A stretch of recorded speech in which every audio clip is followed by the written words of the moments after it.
والدہ سے آخری بار بلند آواز سے بات کیے کئی برس بیت گئے۔ تب ابا جی نے ایک جملہ کہا تھا جس کے بعد میری آواز گلے میں ہی کہیں دب گئی۔ کہنے لگے، بیٹا اگر اتنا پڑھ لکھ کر بھی یہ نہ سیکھ پائے کہ بزرگوں سے بات کیسے کرنی ہے تو کل سے کالج نہ جانا۔ جو تعلیم اچھا انسان نہ بنا پائے اس کا مقصد ہی کیا ہے؟ کمائی تو سنیارے کی دکان کے باہر گندی نالی سے کیچڑ چھاننے والا ان پڑھ بھی کئی پڑھے لکھوں سے زیادہ کر لیتا ہے۔ اس طرح پہلی اور آخری بار روزگار کا خوف تب ختم ہو گیا تھا جب ہم انتہائی سخت حالات کا شکار تھے۔ چند ہزار کی ایک ملازمت کے دوران کسی نے ایسی بات کر دی جو برداشت نہ کر پایا۔ دفتر سے ہی ابا جی کو مشورے کے لیے فون کیا تو کہنے لگے، ملازمت چھوڑنے کے لیے مجھے فون تب کرنا جب خدا پر اعتبار نہ ہو۔ اس مالک نے رزق کا وعدہ کیا ہے، نہ تو پھر اس کے وعدے پر یقین بھی رکھو، یا پھر اس سے مالک تسلیم کرنے سے انکار کر رہے ہو۔ اس مالک نے رزق کا وعدہ کیا ہے نا، تو پھر اس کے وعدے پر یقین بھی رکھو، یا پھر اسے مالک تسلیم کرنے سے انکار کر رہے ہو۔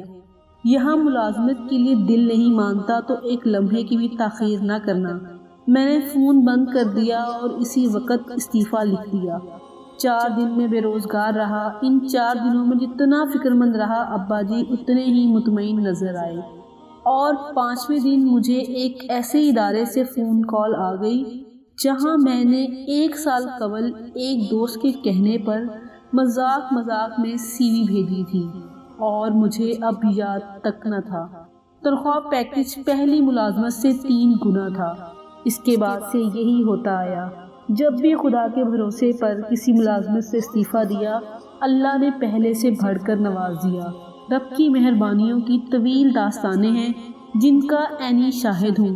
ایک بار صورتحال یہ تھی کہ جب ابا جی اپنا گھر تعمیر کر رہے تھے تو ٹائلوں کے لیے لگ بھگ 1.5 لاکھ کم پڑ گئے۔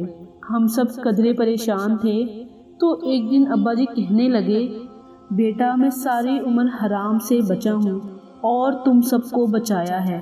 مجھ سمیت میرے خاندان کے کسی فرد نے کسی کا حق نہیں کھایا، تو یہ کیسے ممکن ہے مجھے ضرورت ہو اور رب عطا نہ کرے؟ تب عجیب سا لگا، نہ کوئی وسیلہ نہ کہیں سے امید۔ ابا جی کی ملازمت کے آخری ماہ تھے۔ اچانک خبر ملی ابا جی کو پنجاب کا بیسٹ افسر قرار دیا گیا ہے۔ وزیر اعلیٰ کی جانب سے ایوارڈ کے ساتھ ساتھ کیش انعام بھی تھا۔ اس انعام کے باوجود ابھی بھی 50,000 کم تھے۔ ابا جی کہنے لگے، میں مقابلے کی دوڑ میں شامل نہیں ہوا، صرف اپنا فرض ادا کرتا رہا ہوں۔ خدا نے اس انعام کا حقدار قرار دلا کر یہ رقم دلوا دی ہے تو باقی رقم کا انتظام بھی وہی کر دے گا۔ میں اس کے علاوہ کسی کے آگے ہاتھ نہیں پھیلاؤں گا۔ اسی ہفتے اگلی خبر یہ ملی کہ محکمہ کی جانب سے بھی بہترین آفیسر قرار دیتے ہوئے کیش انعام دیا جا رہا ہے۔ ہمیں جتنی رقم کی ضرورت تھی اس سے زیادہ رقم عزت کے ساتھ آ گئی تھی۔ اسی دن سے ایمان پختہ ہو گیا، ہم کسی کا حق نہ ماریں تو خدا ہمارا خیال رکھتا ہے۔ ابا جی کی زندگی ایسے ہی معجزوں سے بھری ہوئی ہے۔ ان بظاہر عام سی باتوں سے میں نے بہت کچھ سیکھا ہے۔